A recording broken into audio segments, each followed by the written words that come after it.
Hi everyone, today we're going to talk about distance and midpoint formulas and more specifically how those relate to circles. Distance formula should be familiar to you as well as the midpoint formula, but we will do a quick review of what it is and where it actually comes from. So let's say we have points x1, y1 and x2, y2, and I want to find the length of the line segment that connects them. I can actually draw in a right triangle here, and if I were to draw in that right triangle, I would end up with something that looks something like this, and I actually know what this distance is here. This distance is just the difference between my two y values, right? So I've got y1 down here and y2 up here. So this distance is just y2 minus y1. And then the same goes with this horizontal piece. Those represent my x values here. So this point right here is x2. This value right here is the x1 of that point. And so I can actually figure out this distance as well. It's just the difference between my two x's, x2 minus x1. If this is the distance that I'm trying to find, because this is a right triangle, I could just use Pythagorean theorem to find that. Remember, Pythagorean theorem is just c squared equals a squared plus b squared. For our purposes then, c would be our d value, so you have d squared is equal to a, which is going to be this length over here, and that's x2 minus x1 squared, and then your b value would be the side over here, which is just y2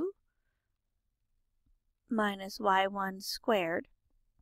And so to solve for d, if we just take the square root of both sides, we end up with d is equal to the square root of x2 minus x1 squared plus y2 minus y1 squared.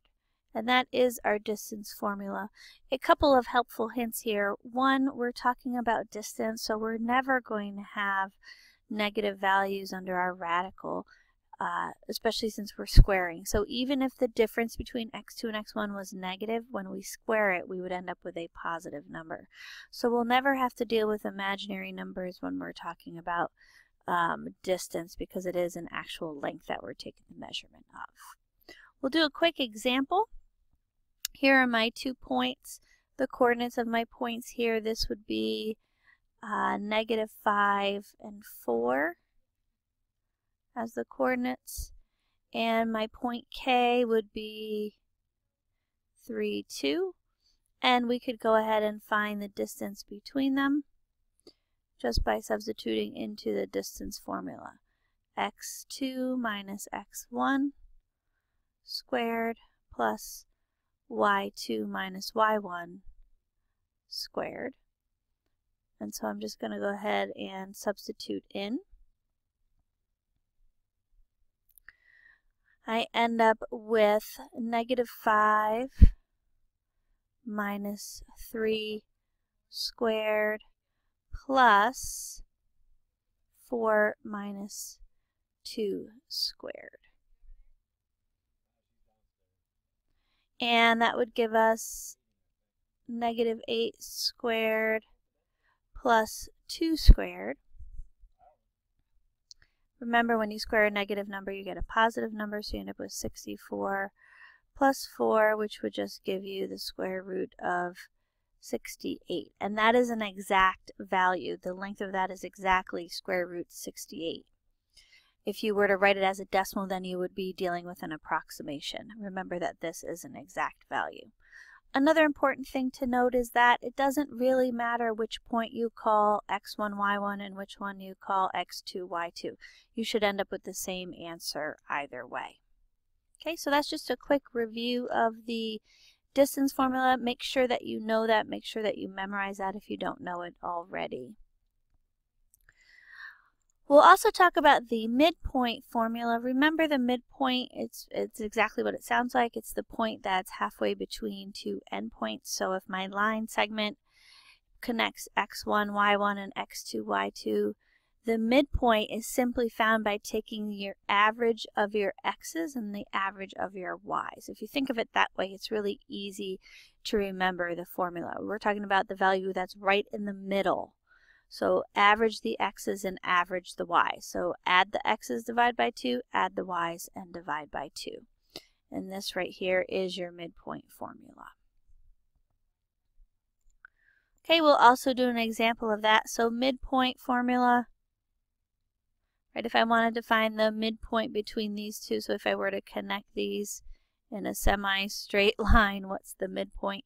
So I'm just going to add my x's, x1 plus x2 over 2, and I'm just going to add my x's and divide by 2, add my y's and divide by 2. So I end up with -5 plus 3 over 2 and 6 plus 2 over 2. And so my midpoint would then be -5 plus 3 would be 2, so 2 over 2 is 1, and 8 over 2 is 4. Okay? Oops, sorry, that would be -2, so that would be -1. So you'd be at -1, 4 would be your midpoint, would be right here. Okay, so just be careful of your signs there. Okay, the next thing I want to talk about is circles. And you're probably familiar with circles, how you write the equation of a circle, but it is something that we need to go over because we're going to get pretty intense with circles over the next 2 days. By definition, a circle is just a set of points equidistant from a fixed point. That fixed point is the center of your circle. Okay. We will label the center of our circle HK. Those are the letters that we use when we're referring to the center of a circle. And I can take any point on my circle. Doesn't matter where it is. Remember, I have an infinite number of points that are actually on my circle. And if I refer to this point as just xy because it represents any point, then I actually can find the radius, right? I can actually find the radius simply by using my distance formula because that'll tell me the length of that line segment.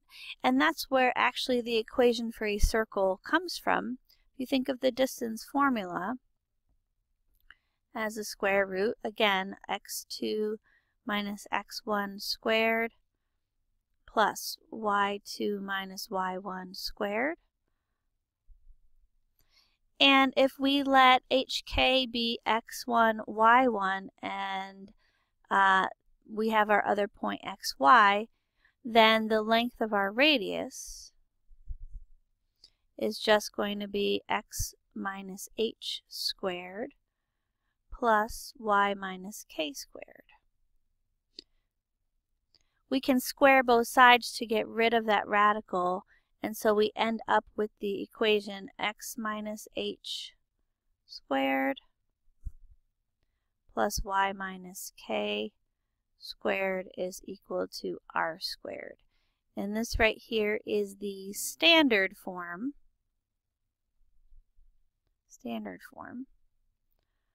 of a circle.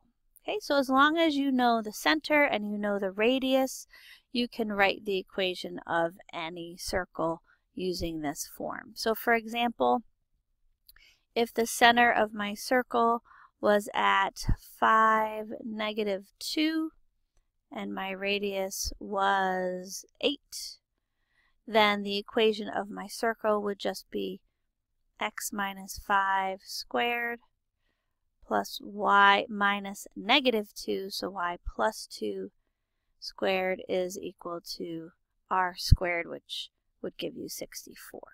Okay, very straightforward using the standard form. The form that you can also ask to be used is the general form. And so this one looks a little bit different. It's actually very easy to switch between general form and standard form. Much easier to go from, or it's probably visually when you're looking at it easier to think about going from standard form to general form. This is standard form here. All you would have to do is multiply out or expand these binomials that are squared and then combine their like terms. So that's pretty easy. Sometimes people look at this form and they say, I have no idea how to get from here to standard form where I have parentheses and all of that. It's actually very easy to do. All you're going to do is to complete the square on your x values and complete the square on your y values. And so to do that, what you want to do is you want to group your x values together. So I have x squared plus 4x. I'm actually going to leave a space there. And then I have y squared minus 4y, and I'm going to leave a space there. And I'm going to move my constant term over to the other side. So I have my equation all set up and ready to go to be put into standard form. And now all I'm going to do is I'm going to complete the square. Remember, to complete the square, you're going to take half of that middle term and square it. So I'm going to take half of 4, which is 2, and square that. So that would give me plus 4. Whatever I do to one side of my equation, I have to do to the other. And then I'm going to do the same thing here. So I have negative 4. I'm going to take half of that, which is negative 2, and square it. So that would also give me positive 4. And whatever I do to one side of my equation, I have to do to the other. Now I'm going to write this as a binomial squared, and I'm going to write this as a binomial squared. And when I do that, I end up with x plus 2 squared. Here I end up with y minus 2 squared, and that is equal to 9. And so from there, I know that my center will be at negative 2, 2, and my radius is 3, because remember, this is your radius squared. So don't let the fact that an equation for a circle is in general form, don't let that throw you off. Don't let that keep you from finding the center and the radius, because all you have to do is complete the square to put it into standard form so that you can find that center and radius. That's about it. You should be all set for the assignment tonight, and tomorrow in class we're going to get more involved with circles and doing different things with them. Have a great day, everybody. I'll see you tomorrow. Take care. Bye-bye.